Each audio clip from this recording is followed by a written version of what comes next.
दोस्तों, जैसा कि आप जानते हैं कि अप्रैल महीने का जो टीडीएस और टीसीएस है उसको जमा कराने की जो लास्ट डेट होती है वो 7 मई है। मतलब हमें 7 मई तक टीडीएस और टीसीएस डिडक्ट करके जमा कराना होता है गवर्नमेंट को। लेकिन बजट 2025 में अप्रैल माह से कुछ नए रूल्स एप्लीकेबल हुए हैं। इनको जाने बिना अगर आप टीडीएस या टीसीएस जमा कराते हैं तो हो सकता है थोड़ी गड़बड़ हो जाए। तो पहले हम क्या चेंजेज हुए हैं, एक छोटा सा टीसीएस को लेकर चेंज हुआ है उसके बारे में जान लेते हैं, तभी हम टैक्स जमा कराएंगे तो उचित होगा। लेकिन उससे पहले जो लोग टीसीएस नहीं जानते हैं उनको एक बार शॉर्ट में बता दें कि टीसीएस क्या होता है। टीसीएस सेलर द्वारा जो बायर है उससे लिए जाना वाला एक टैक्स होता है जो सेलर को गवर्नमेंट को जमा कराना होता है। अब आप कहेंगे कि हमसे तो किसी सेलर ने कभी कोई ऐसा टैक्स लिया नहीं, तो उसकी कुछ कंडीशंस होती हैं, उनके बाद ही जो सेलर है वो बायर से टैक्स ले सकता है, अदरवाइज टीसीएस जनरली नहीं लिया जाता है। तो जब सेलर टैक्स ले लेता है बायर से तो उसको गवर्नमेंट को जमा कराता है और बायर को वो टैक्स वापस मिल जाता है। लेकिन जब वो अपनी इनकम टैक्स की रिटर्न भरता है तो उसको वापस क्लेम कर सकता है उस टैक्स को। इसे हम टीसीएस बोलते हैं।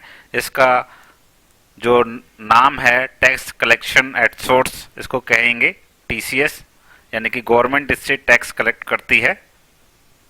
इसी तरह एक होता है TDS, tax deduction at source. TDS में टीसीएस का जस्ट उल्टा होता है। इसमें जो भुगतान करने वाला होता है वो टैक्स काटता है, पैसे जिसको पैसे देने हैं उससे वो टैक्स काट करके बाकी के रिमेनिंग पैसे उसको पे करता है। जैसे सैलरी किसी को पे करते हैं तो सैलरी में से थोड़ा सा पैसा जो स्पेसिफाइड है उसका परसेंटेज उतना काट करके बाकी की सैलरी उसको पे कर देते हैं एक निश्चित लिमिट पूरी होने के बाद। तो ये टीडीएस होता है। जिसका टीडीएस काटा गया है उसको भी वो टीडीएस जब वो अपनी रिटर्न भरेगा तो उसको वापस मिल जाता है। तो ये हो गया टीडीएस और टीसीएस का कंसेप्ट। अब बात करते हैं जो चेंजेज हुए हैं 1 अप्रैल 2025 से। वो एक चेंज है टीसीएस के अंदर। टीसीएस में कई धाराएं होती हैं, तो एक टीसीएस की धारा होती है 206C(1H). ये एक टीसीएस की आयकर के अंदर एक धारा आती है। इस आयकर की धारा को अब हटा दिया गया है। इसके अंदर पहले क्या होता था वो मैं आपको एक बार बता देता हूं। तो ये तो आप समझ ही गए कि ये टीसीएस से रिलेटेड है। टीसीएस की एक धारा है 206C(1H), और ये भी समझ गए कि जो टीसीएस है वो हमेशा सेलर काटता है बायर से। तो जब 10 करोड़ किसी सेलर का टर्नओवर हो जाता है तो वो ऐसे बायर से टीसीएस काटना चालू करता है जिन्होंने 50 लाख से ज्यादा की परचेज कर ली हो। तो जो 50 लाख से ज्यादा का अमाउंट है उस पर 0.01% टीसीएस कटता था। लेकिन इस धारा को अब 1 अप्रैल 2025 से हटा दिया गया है। ये 1 अप्रैल 2025 से प्रभावी नहीं है। तो जिन लोगों को पता नहीं था और वो अपनी टैक्स जमा कराने की तैयारी कर रहे हैं वो ध्यान रखें, अब टीसीएस आपको नहीं काटना है इस धारा के अंतर्गत। और आपकी दूसरी धाराएं जरूर हो सकती हैं, लेकिन इस धारा में आपको टीसीएस अब नहीं काटना है। इस धारा को हटाने के पीछे जो कारण रहा वो डुप्लीकेट टैक्सेशन रहा।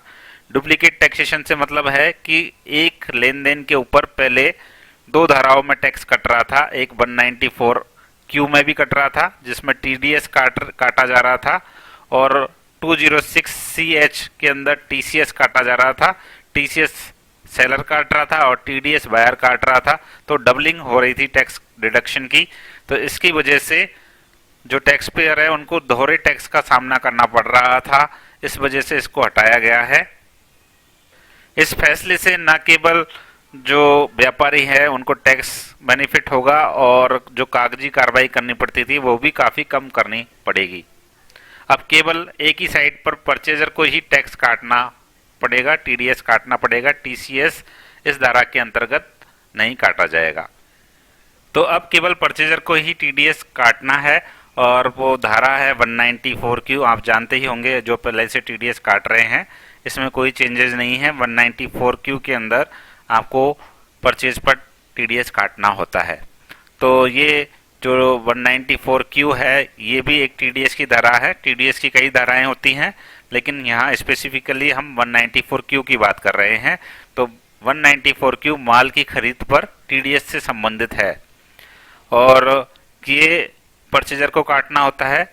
परचेजर को अपने पहले टर्नओवर चेक करना होता है, या पिछले सालों में या इस साल में उसका टर्नओवर अगर 10 करोड़ से ऊपर गया है तो और किसी पार्टी से उसने 50 लाख से अधिक की परचेज करी है, तो जो अतिरिक्त राशि जो उसने परचेज करी है उस पर 0.01% की रेट से टीडीएस काटना होता है। और ये टीडीएस जो काटना होता है केवल परचेज अमाउंट पर काटना होता है, जीएसटी सहित पर नहीं। जीएसटी से जो पहले अमाउंट है जिस पर जीएसटी लगाया है केवल उसी अमाउंट पर ये टीडीएस काटना होता है। तो मैंने यहाँ लिख भी दिया है, ये अभी भी लागू है। और जिससे कंपनी या किसी फर्म से परचेज अगर आप 50 लाख से अधिक करते हैं तो केवल उसी का टीडीएस काटा जाता है। टीडीएस की धारा 194Q और टीसीएस की धारा 206C1H जो अब हट गई है, इन दोनों को कंपेयर करके मैंने एक बार दिखा दिया है। इसका ये सारांश भी आप बोल सकते हैं। तो जो 194Q है उसके अंदर खरीदार टीडीएस काटता है और 206C के अंदर विक्रेता टीसीएस काटता था। कब लागू होता है ये? जब टर्नओवर आपका 10 करोड़ या उससे ज़्यादा पहले कभी भी क्रॉस कर गया है तो आपको ये टीसीएस या टीडीएस काटना होता है। और कब लागू होता है? जब 50 लाख से ऊपर की आपने किसी फर्म से या कंपनी से खरीद करी है तो उसके ऊपर ये लागू हो जाता है। ये चालू कब हुआ था? ये 1 जुलाई 2021 से चालू हुआ था और टीसीएस चालू हुआ था 1 अक्टूबर 2020 से, जो अब बंद हो गया है। और ये कौन से अमाउंट पर काटते हैं? केवल परचेज अमाउंट पर काटते हैं, विदाउट जीएसटी वाले जो फिगर है उस पर। तो आई होप दोनों के बीच में कंपैरिजन आपको समझ में आ गया होगा और अब आपको केवल 194Q टीडीएस के अंदर ही आपको टीडीएस काटना है, ये भी आपको क्लियर हो गया होगा। Thank you for watching this video.